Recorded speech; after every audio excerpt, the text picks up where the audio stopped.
bicara tentang negara. Jadi untuk memulakan discussion kita, wacana kita pada malam ni, soalan ini terus saya tujukan kepada Datuk Seri Utama Mufiz Mahathir. Datuk Seri, sebelum PRU ke-14, kita patah balik ke belakang sikit. Ya. Saya kira rakyat setelah 50 tahun lebih merdeka ingin kepada suatu perubahan. Sebab rakyat mula banding negara kita dengan Singapura contohnya. Singapura 1965 yang menjadi sebahagian daripada Malaysia pada masa itu, apabila berpisah daripada Malaysia, ditabir urus oleh satu tim lain daripada Malaysia, maka negara Singapura telah melonjak ke depan, maju ke hadapan dalam semua aspek. Jadi di atas dasar itu, rakyat mula banding. Malaysia ni semua ada, semua hasil ada, tidak ada bencana yang besar. Tetapi mengapa negara masih berada pada tahap yang sepatutnya kita berada tahap yang jauh lebih baik? Dan pada masa itu, sebelum PRU yang ke-14, kita telah dihidangkan dengan satu bencana besar dalam negara, iaitu kleptokrasi. Jadi, mai hatu pula, rakyat nak ubah dah. Mai kleptokrasi yang akhirnya rakyat telah membuat satu perubahan buat pertama kali dalam negara. Dalam negara. Tak pernah sebelum tu. Ya. Tapi muskil kita, Datuk Seri, apabila rakyat telah membuat perubahan dan rakyat telah memberi mandat kepada Pakatan Harapan. Dan rakyat tahu bahawa mandat ini selalunya 5 tahun. Sebab kita negara demokrasi, raja berperlembagaan, setiap 5 tahun rakyat diberi kuasa untuk memilih kerajaan mana yang dia nak. Jadi faham rakyat apabila memilih Pakatan Harapan, selepas 5 tahun pula barulah pilihan raya yang akan datang. Kalau pun tak bagus, maka selepas 5 tahun rakyat akan mengubah kepada kerajaan yang mereka pilih pada masa itu. Tapi apa yang berlaku, Datuk Seri? Dalam konteks kita, apabila kerajaan Pakatan Harapan yang telah dipilih, yang mandatnya rakyat beri, dan saya kira Pakatan Harapan telah melakukan yang terbaik, melakukan perubahan-perubahan sebagaimana yang rakyat inginkan, terutamanya di bidang membina semula negara, contohnya kleptokrasi, contohnya rasuah. Jadi banyak benda yang Pakatan Harapan telah buat. Tetapi yang peliknya, kerajaan yang baru ini, bagaimana kita melihat ada orang-orang yang dalam kerajaan sendiri, Datuk Seri. Ya. Jadi kalau kita sebut nama sudah tentu Datuk Seri Azmin, yang mengepalai daripada dalam, menebuk kapal Pakatan Harapan daripada dalam. Dan kita ada juga daripada luar. Dalam tebuk, di luar tebuk, di luar sudah tentu UMNO dan PAS. Jadi Datuk Seri, mengapa dalam masa saya kira selepas kita menang sahaja, mereka telah beroperasi, mereka nak ubah balik kepada kerajaan yang lain. Jadi sebab apa yang benda ni berlaku, Datuk Seri? Sila. Ya, Assalamualaikum warahmatullahi wabarakatuh. Assalamualaikum. Terima kasih kerana dijemput untuk bersama dalam The Perspective kali ini dengan tajuk yang begitu hangat dibicarakan, iaitu ke mana hala tuju negara kita bagi tahun 2021 ini. Secara umumnya yang apa saya nampak ialah sistem demokrasi yang kita amalkan dalam negara kita ini dah rosak. Bukan setakat rosak, tapi rosak teruk. Sebelum ini kita tahu bahawa demokrasi yang kita amalkan di Malaysia ini membenarkan rakyat untuk memilih siapa di kalangan ahli-ahli politik, dari kalangan parti-parti politik yang berhak diberi kepercayaan dan keyakinan untuk mentadbir kerajaan, baik di peringkat persekutuan maupun di peringkat negeri. Dan maka kita adakan proses pilihan raya. Dan dalam proses pilihan raya itu, tentulah pihak-pihak yang bertanding ini akan berjanji macam-macam lah.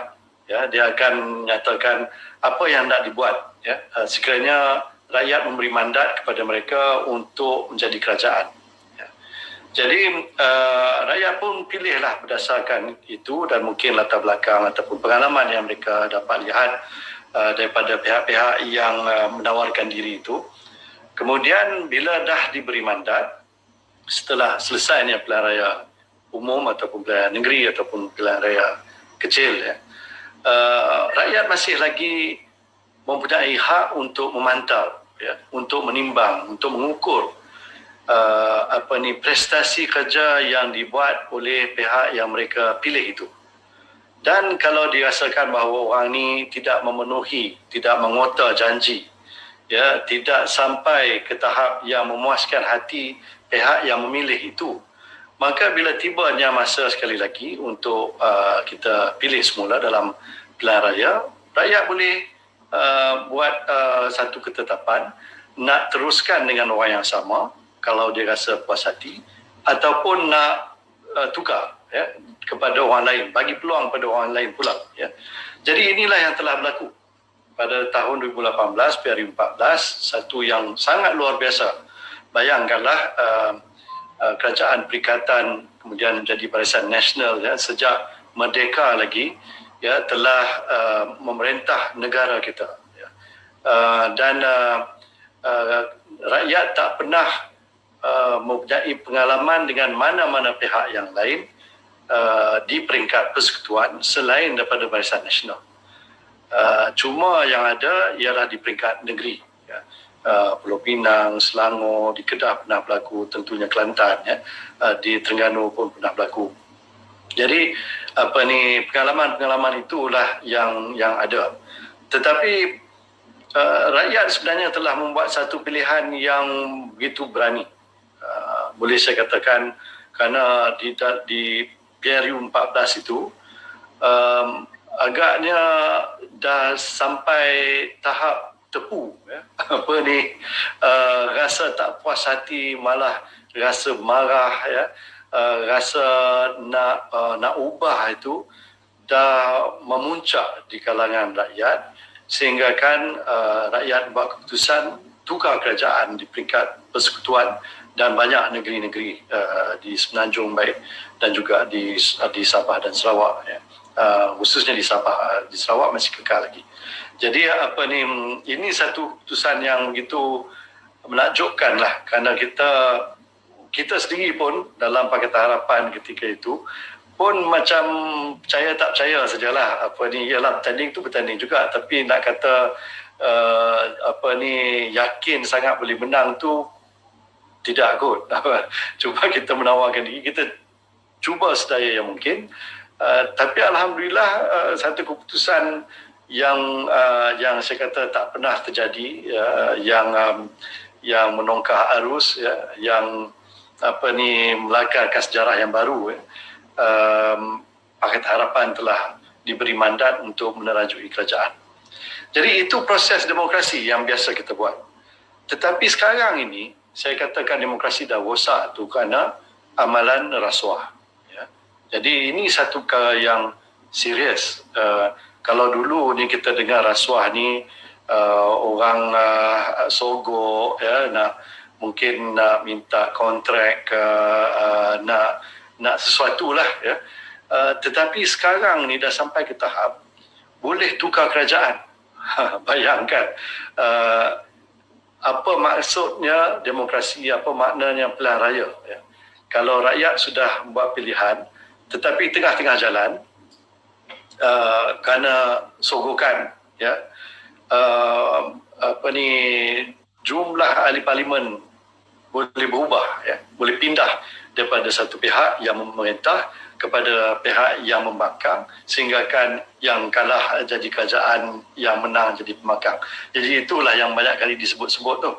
Jadi ini memberikan satu kesan yang begitu buruk, bukan hanya kepada sistem demokrasi, tetapi juga kepada kepercayaan rakyat terhadap sistem itu sendiri. Bayangkanlah apa dalam pemikiran, ya, pengundi-pengundi, termasuklah anak-anak muda yang mungkin baru-baru saja nak berjinak-jinak dengan demokrasi, nak memilih, ya, dalam pilihan raya dan sebagainya. Tapi kalau dia kata, buat apa saya nak mengundi, buat apa saya nak buat pilihan, kalau pilihan saya boleh berubah, ya, atau boleh lompat, ya, kerajaan yang saya pilih itu boleh tumbang, bukan kerana pilihan raya tetapi kerana sogokan, ya. Itu telah berlaku di Sabah, ya. Kita tahu 13 adun lompat ke pihak pembangkang, sampai ke hari ini tak nampak pula saya apa-apa siasatan yang dibuatlah kan untuk betul-betul memahami apa yang mendorong 13 orang adun untuk melompat. Adakah dia seronok-seronok tiba-tiba bangun pagi rasa-rasa macam cukup kot nak jadi kerajaan, nak bagi pada orang lain balik, lepas tu dia lompat macam itu saja. Akhirnya apa yang terjadi ialah pilihan raya negeri, dan ramai juga di antara 13 orang itu tak pun bertanding ataupun menang dalam pilihan raya. Jadi itulah masalah yang kita hadapi sekarang ini, iaitu kalau dia tak dibetulkan, iaitu kita memerangi rasuah mati-matian sebenarnya. Saya bimbang bahawa apa juga sistem yang kita nak amalkan tak akan bermakna selagi kita bertoleransi, kita tidak bersikap sikap serius ya untuk menganggap rasuah itu sebagai najis ya, sebagai satu yang harus diperangi habis-habisan. Jadi itulah keadaan yang saya lihat pada ketika ini. Datuk Seri, perubahan kerajaan sebagaimana yang Datuk Seri sebut tadi dan sebagaimana yang difahami oleh semua orang apabila rakyat memberi mandat. Ya. Tetapi kali ini berubahnya kerajaan Pakatan Harapan kepada kerajaan yang ada sekarang ni, sebutlah Perikatan Nasional ataupun apa juga, disebabkan oleh bukannya rakyat yang melakukan perubahan tu, tetapi ahli-ahli parlimen yang disogok yang Datuk Seri sebut tadi. Ya. Apa yang membuatkan ahli-ahli parlimen ni sebegitu rupa, Datuk Seri, sehingga ini luar biasa, ini di luar daripada normal yang tak pernah berlaku dalam konteks negara. Pasal apa, Datuk Seri? Saya rasa sangat kecewa, sangat sedih ya, kerana apa yang kita lawan masa PRU14 hari itu, iaitu kleptokrasi ya. Cash is king, iaitu mantra yang dipegang ya, oleh pihak lawan kita ketika itu, dan kita kalahkan mereka. Tetapi cash is king itu dan kleptokrasi itu sekarang ni balik menular di dalam kerajaan yang ada. Maksud saya apa? Sogokan itu bukan semestinya dalam bentuk wang ya, tetapi jawatan ya, jawatan menteri, jawatan timbalan menteri. Pada ketika ini dalam keadaan krisis COVID sekalipun yang melanda seluruh dunia sebenarnya, Malaysia masih mempunyai kabinet antara yang terbesar di dunia. Bayangkan, Presiden Biden baru menang pilihan raya. Dia melantik beberapa setiausaha fungsi-fungsi kerajaan. Tak seramai yang kita ada di Malaysia ni, bayangkan. Dia ada 220 juta orang ke rakyatnya. Kita hanya 35 juta. Kita lebih ramai anggota kabinet dan ada kementerian sampai 2 orang timbalan menteri. Menteri tak berportfolio dalam Jabatan Perdana Menteri saja berapa ramai. Jadi ini semua nak bedak-bedak jawatan lah orang kata ya. Jadi kalau tak dapat jawatan menteri timbalan menteri, jadi ketua JLC lagi. Yang ni pun lagi banyak ya. Jadi zaman kita Pakatan Harapan dulu, kita sangat hati-hati ya, dalam soal lantikan kepada JLC contohnya. Jadi kita cari kumpulan profesional. Mereka tak langsung terlibat dalam politik,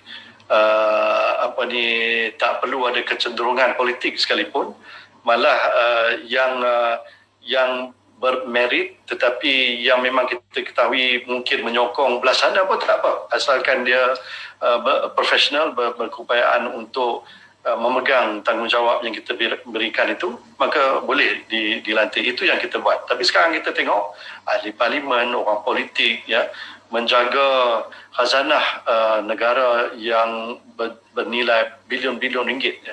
Jadi ini yang sangat kita bimbangi. Dan tambah pula dengan darurat sekarang ni, yang tu lain cerita lah kan. Mungkin kita akan sambung selepas hari insyaAllah. Ya, Datuk Seri, mereka ni yang dirasuah dengan pelbagai bentuk tadi, sama ada kewangan ataupun jawatan, akhirnya membuat satu move yang kita sebut langkah Sheraton. Ya. Dan move inilah yang akhirnya menyebabkan beberapa orang daripada PKR dan beberapa orang daripada Bersatu melompat, menjadikan Perdana Menteri yang ada pada masa itu, Tun Mahathir, kehilangan majoriti. Ya.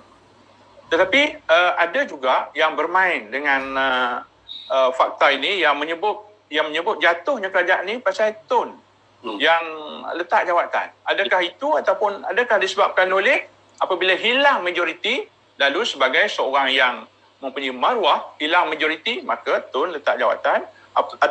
Apakah itu ataupun adakah apabila Tun letak jawatan, maka jatuh kerajaan? Macam mana pandangan Datuk Seri? Ya, dia sebenarnya macam ini ya. Saya tahu bahawa isu ini banyak diperkatakan dalam dialog, dalam perbahasan dan sebagainya. Tetapi yang sebenar-benarnya yang berlaku ialah baca dalam perlembagaan pasal 43 tak silap saya, di mana ianya jelas menyatakan bahawa sekiranya seorang Perdana Menteri itu kehilangan majoriti maksudnya dalam parlimen lah, ahli parlimen yang menyokong beliau sebagai pemimpin terulung dalam kerajaan, sekiranya Perdana Menteri hilang majoriti, selagi dia tidak meminta Bawah Duli Yang Mulia Tuanku Agong membubar Dewan, maka hendaklah ia meletak jawatan sebagai Perdana Menteri. Jadi itu dah termaktub dalam perlembagaan, bukan sesuatu yang dia boleh ambil enteng ya. Dia tak bolehlah sambil-sambil memahami bahawa majoriti dia sudah hilang tapi dia masih lagi nak pegang, dia buat tak mau lepas. Macam sekarang ni yang kita lihat sekarang ini, majoriti yang tak terbukti walaupun sudah banyak kali dalam Dewan Rakyat bila ada undian menang pun menang tipis kadang-kadang menang dengan 2 kursi, itu pun kerana ada yang tak hadir. Jadi itu bukan satu majoriti yang meyakinkan. Tetapi Perdana Menteri sekarang ini dia tak rasa macam itu sesuatu yang menyebabkan dia seharusnya meletak jawatan sebagai Perdana Menteri. Dia nak kekal juga akhirnya sampai boleh istiadat darurat. Jadi di waktu Tun Mahathir Perdana Menteri, bila berlakunya langkah Sheraton, yang jelas kita nampak bahawa sebilangan daripada ahli parlimen bersatu, sebilangan pula daripada Parti Keadilan Rakyat telah lompat menyeberangi lantai orang kata dan daripada angka-angka itu kita dah tahu dan yang kita kehilangan majoriti itu, maka mau tak mau bukannya kerana dia sonok-sonok saja-saja je nak letak jawatan, tetapi Tun Mahathir terpaksa. Sebab itulah yang dikendaki melalui perlembagaan persekutuan kita. Apakah perkara yang sama berlaku kepada Datuk Seri dalam konteks ni Kedah? Ya. Apakah benda yang sama, Datuk Seri? Ya, betul. 2 kali dah. saya ingat antara orang yang 2 kali melalui situasi yang sama. Apabila jelas bahawa adun-adun yang menyokong kerajaan itu dan menyokong saya sebagai Menteri Besar sudah kurang daripada majoriti, maka saya tak ada pilihan lain. Saya terpaksa meletak jawatan kerana perkara yang sama pun termaktub dalam Undang-Undang Tubuh Negeri Kedah.